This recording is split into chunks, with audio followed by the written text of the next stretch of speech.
Dans cette vidéo, nous allons voir deux types d'opérations de symétrie qui impliquent des translations autres que des translations de réseau, les rototranslations et les réflexions avec glissement. Ces opérations de symétrie sont appelées non symmorphiques, par référence aux opérations de symétrie symmorphiques qui, elles, mis à part les translations de réseau, n'impliquent pas de translation.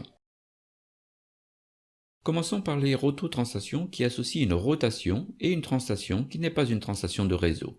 Mais revoyons un instant la rotation. Dessinons pour cela une maille orthorhombique et prenons le cas de la rotation d'ordre 2. Positionnons l'axe 2 selon C en x égale 1,5 et y égale 1,5.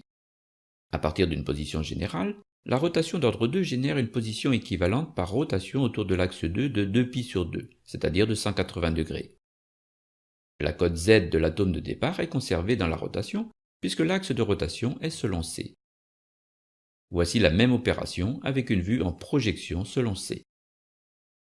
Repartons de la position de départ et combinons maintenant une rotation d'ordre 2 et une translation parallèlement à l'axe de rotation d'une demi-translation de maille, c'est-à-dire ici de 1,5 de C. Nous venons d'effectuer une rototranslation. Notez que la translation s'effectue toujours parallèlement à l'axe de rotation associé. L'axe de rototranslation s'appelle un axe 2,1, avec le 1 noté en indice. Le 2 indique que l'opération de symétrie comprend une rotation d'ordre 2, et le 1 que la translation associée est de 1,5. Pour obtenir la translation, il faut diviser le chiffre en indice par l'ordre de la rotation. 1 divisé par 2 égale 1,5. À partir de la nouvelle position créée, appliquons à nouveau la rototranslation 2,1. D'abord une rotation de 180 degrés autour de l'axe, puis une translation de C sur 2 parallèlement à l'axe. La nouvelle position obtenue est équivalente à la toute première position de départ par une simple translation de maille. C'est impératif car toutes les mailles sont identiques par définition du cristal. En combinant dans un même mouvement la rotation et la translation, nous voyons que nous tournons autour de l'axe de façon hélicoïdale.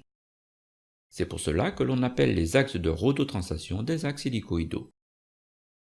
Contrairement à ce que nous avons vu pour la simple rotation d'ordre 2, ici, la coordonnée selon C de l'atome passe de Z à 1,5 plus Z. Prenons un autre exemple dans une maille hexagonale, une rototranslation 3,1 selon C. À partir d'une position générale de départ, nous combinons une rotation d'ordre 3, c'est-à-dire une rotation de 2π sur 3 autour de l'axe, et une translation de 1 sur 3, c'est-à-dire de 1/3, parallèlement à l'axe de rotation. Nous pouvons répéter cette opération 2 fois pour arriver à la verticale de la position de départ. Nous sommes partis d'une cote Z, passés à une cote 1/3 plus Z, puis à une cote 2/3 plus Z, pour enfin arriver à 1 plus Z, c'est-à-dire à la verticale de la position de départ dans la maille du dessus. Les axes hélicoïdaux ont pour formulation générale NM, M en indice, où N est l'ordre de la rotation et M est un entier strictement compris entre 0 et N. La translation associée à la rotation d'ordre N est de M sur N fois la périodicité dans la direction de l'axe de rotation. Les possibilités sont donc 2,1, 3,1 et 3,2, 4,1, 4,2 et 4,3, 6,1, 6,2, 6,3, 6,4 et 6,5. À chaque élément de symétrie est associé un symbole. Pour les axes 2 et 2,1, les symboles sont différents selon que les axes sont perpendiculaires au plan de projection ou parallèles au plan de projection. À noter qu'il existe d'autres symboles pour indiquer des axes 2 ou 3 inclinés dans les mailles cubiques. Regardons maintenant l'autre élément de symétrie impliquant une translation qui n'est pas une translation de réseau, la réflexion avec glissement. Comme le nom l'indique, c'est une opération composée d'une réflexion par rapport à un plan et d'une translation parallèlement à ce plan de la moitié d'un vecteur de translation du réseau. Reprenons la maille orthorhombique et regardons l'effet d'un miroir M perpendiculaire à C et situé à Z égale 1,5.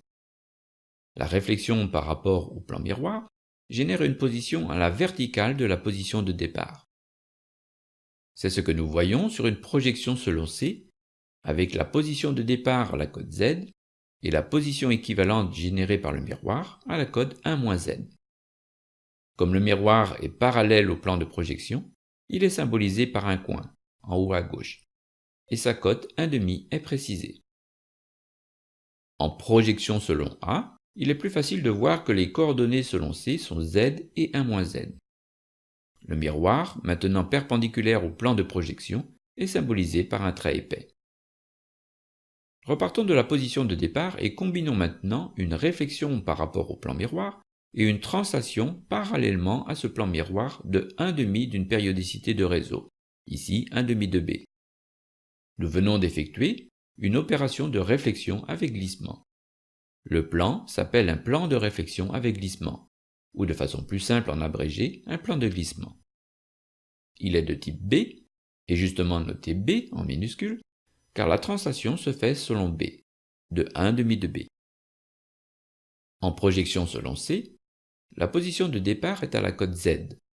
Le miroir situé à 1/2 de C génère une position transitoire à la verticale de cette position, à la cote 1-z. Ensuite, le glissement parallèlement au miroir de 1/2 de B nous amène à la position équivalente finale. Notez le symbole utilisé pour le plan de glissement. Un coin comme pour un miroir, mais avec une flèche qui indique la direction de la translation associée.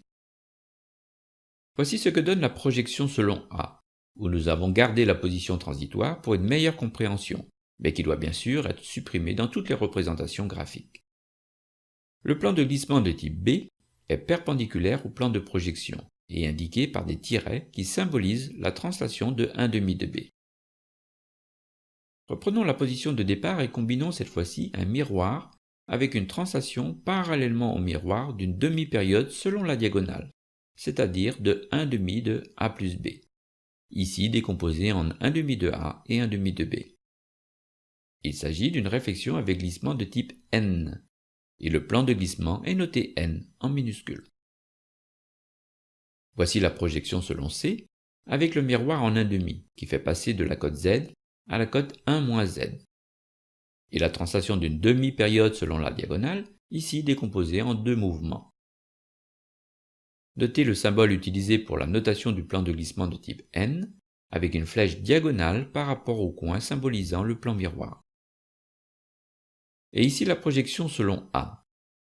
Comme la translation de 1/2 de A plus B peut être décomposée en 1/2 de A qui est perpendiculaire au plan de projection et 1/2 de B qui est parallèle au plan de projection, le plan de glissement de type N est symbolisé par une succession de points et de tirets.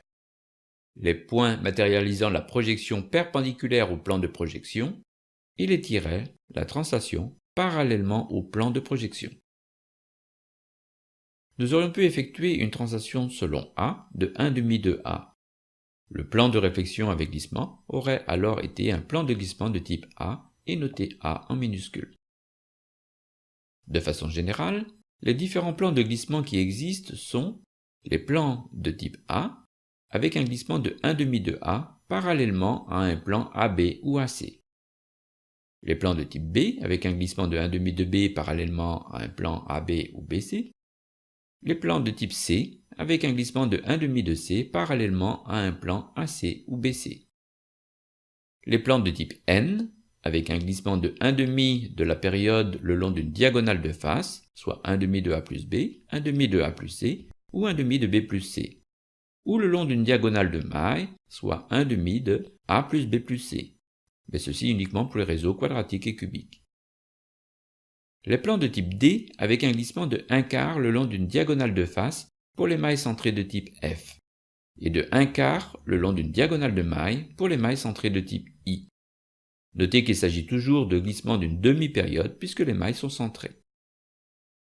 Enfin, les plans de type E, qui sont en fait la superposition de deux plans de glissement différents de type A, B, C ou N, les deux glissements étant nécessairement perpendiculaires l'un à l'autre. Ils indiquent donc deux opérations de symétrie distinctes, mais localisées au même endroit. Chaque élément de symétrie, miroir ou plan de glissement, a une notation différente selon que le plan est parallèle ou perpendiculaire au plan de projection. Notez les deux notations pour les plans de glissement de type A, B ou C perpendiculaires au plan de projection. avec des tirets pour une translation parallèle au plan de projection et des points pour une translation perpendiculaire à ce plan. Dans cette vidéo, nous avons vu les deux types d'opérations de symétrie non symorphique, c'est-à-dire qui associent une rotation ou une roto-inversion d'ordre 2, c'est-à-dire un miroir, avec une translation différente d'une translation de réseau, à savoir les axes hélicoïdaux et les plans de glissement.